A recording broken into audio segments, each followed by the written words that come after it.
infinite amount of energy, to have infinite amount of power.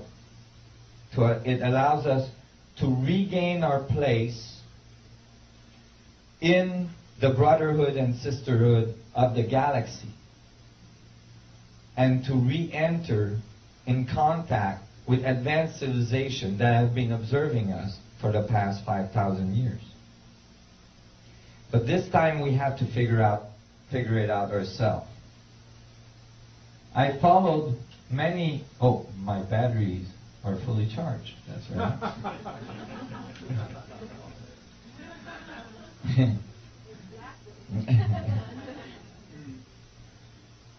So the ark in the Bible, in the Old Testament, is the technology. In the New Testament, Jesus, which actually true name is Emmanuel, which is mentioned in the Bible, Emmanuel is thought to be the living ark. Well, there's an interesting thing that happened there. You see, when the high priest had the ark in the Temple of Solomon, they knew that if Jerusalem was attacked, they would have to take the ark out of Jerusalem somewhere. So they had a B plan, obviously, for the ark in case there was something to happen with the Temple of Solomon. The Temple of Solomon was built as concentric walls with the Holy of Holies in the middle. These walls were extremely thick, and they were to protect the initiate from the Ark of the Covenant. The initiate had to go through all sorts of initiation to eventually go from one wall to the other to get to the Holy of Holies. It was the largest temple ever built on earth. But during the 1st century AD, the Philistines took over Jerusalem. There was a B plan for the ark. That B plan was called the Dead Sea community. On the side of the Dead Sea, that was the Essenes. Now, the first person that talked about the Essenes and that community was Edgar Cayce. Edgar Cayce, in one of his reading, said there was a community on the side of the Dead Sea that had written scrolls, and that we were going to find these scrolls. Now, when he said that, I think it was in the 30s, all the archaeologists said that was bunk, because there was no writing whatsoever about that society on the side of the Red Sea. There was no record of it anywhere. That was because it was the B plan for the ark. They weren't advertising. So when they took the ark out of the Temple of Solomon, they brought it to the Essenes, which was a community of high priests that was constantly being made ready in case the ark would show up. Go ahead. James, the brother of Jesus, was with the Essenes for a long time. Well, I think that the whole family was with the Essenes for a long time. The Essenes recorded the coming of the ark. This is not my imagination. In the Essene scrolls that were found, you know that there was over 5,000 scrolls, or at least 3,000, scrolls that were found. There's only 100 that have been released to the public. One of these that was released to the public is a very, very eccentric scroll. It's not written on papyrus. It's written on copper. The copper that it's written on is the purest copper ever found on earth. There is no purest copper ever found anywhere else.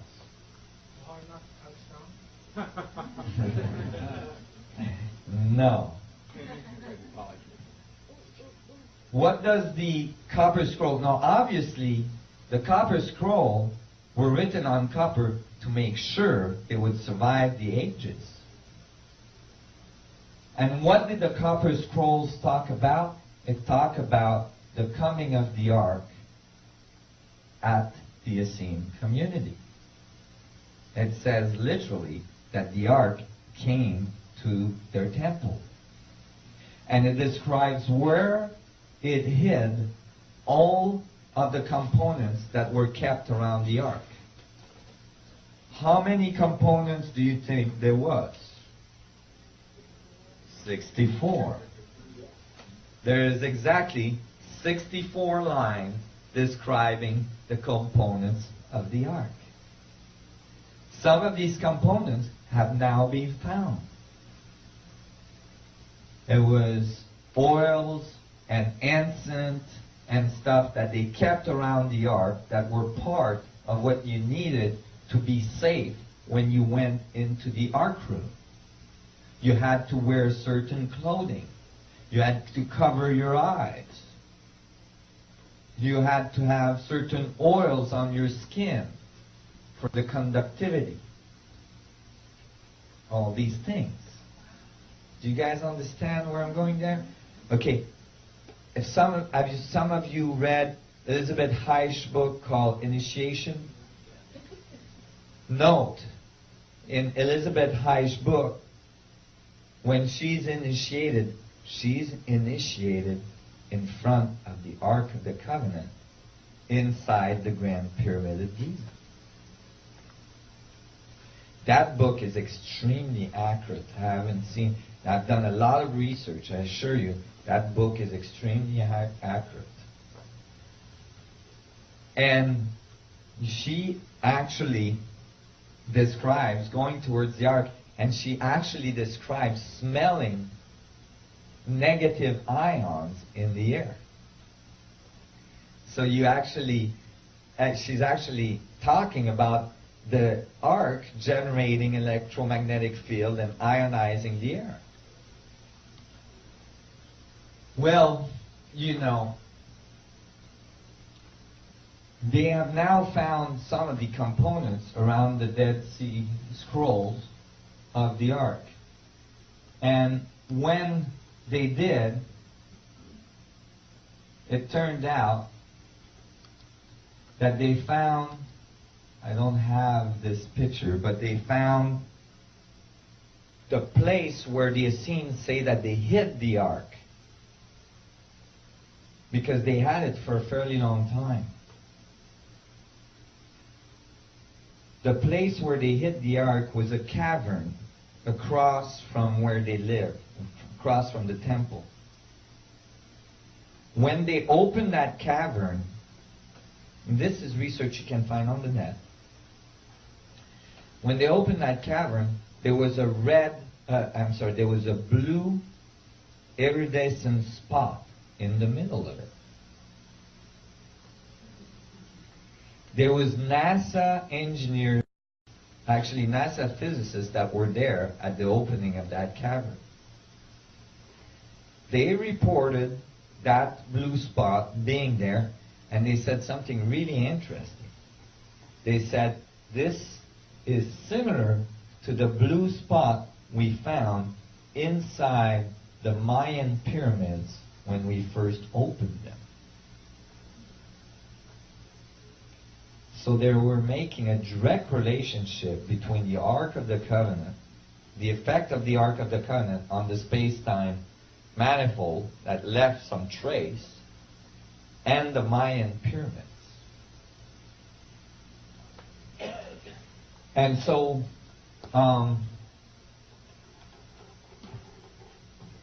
interestingly, when the ark disappears from the temples of the Temple of Solomon and goes to the Essene, at the same period, very shortly after, the living ark, Emmanuel, appears onto the scene. Emmanuel might have been able to walk on water because he had some anti-gravitational capability in his back pocket. Go ahead. Well, in the Book of Mormon, why Emmanuel or Jesus visits the American continent after he left Israel.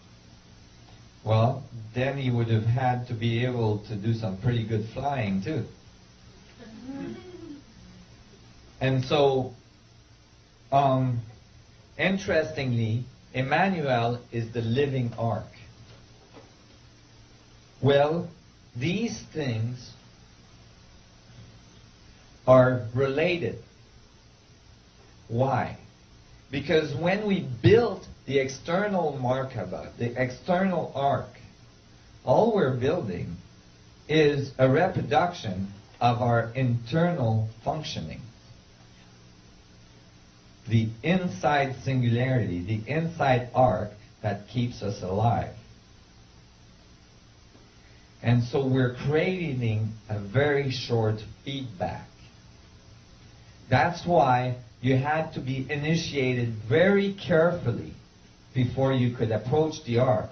You had to be pure of heart.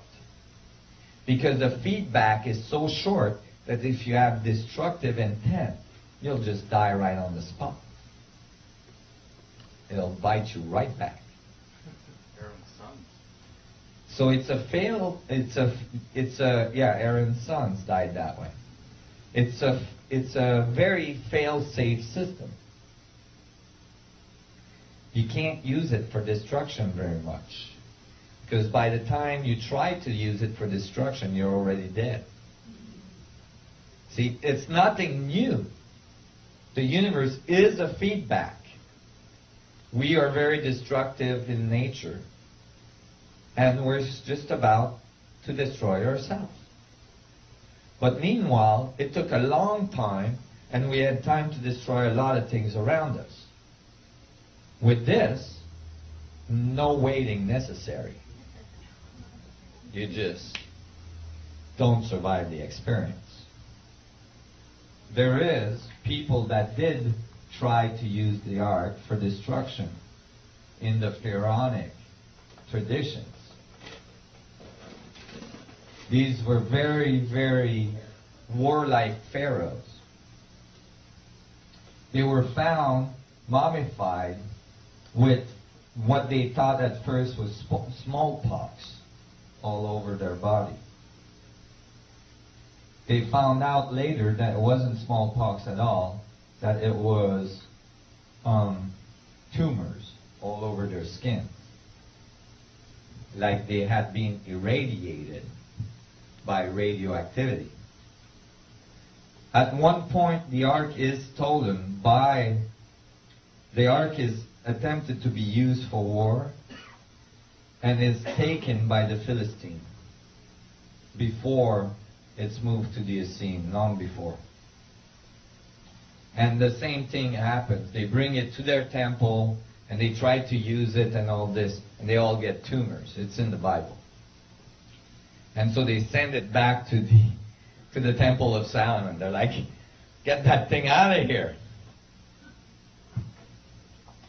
So Emmanuel was most likely born in the field of the Ark of the Covenant. And as a result, he had very advanced DNA structure.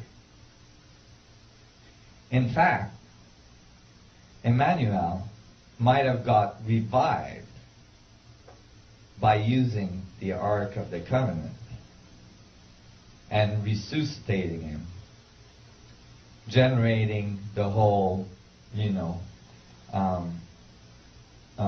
return of Emmanuel, return of Jesus 3 days later. Well, when I was asked to talk about the Knights Templar, so you guys are seeing this view a little bit more. I'm going to tell you now how it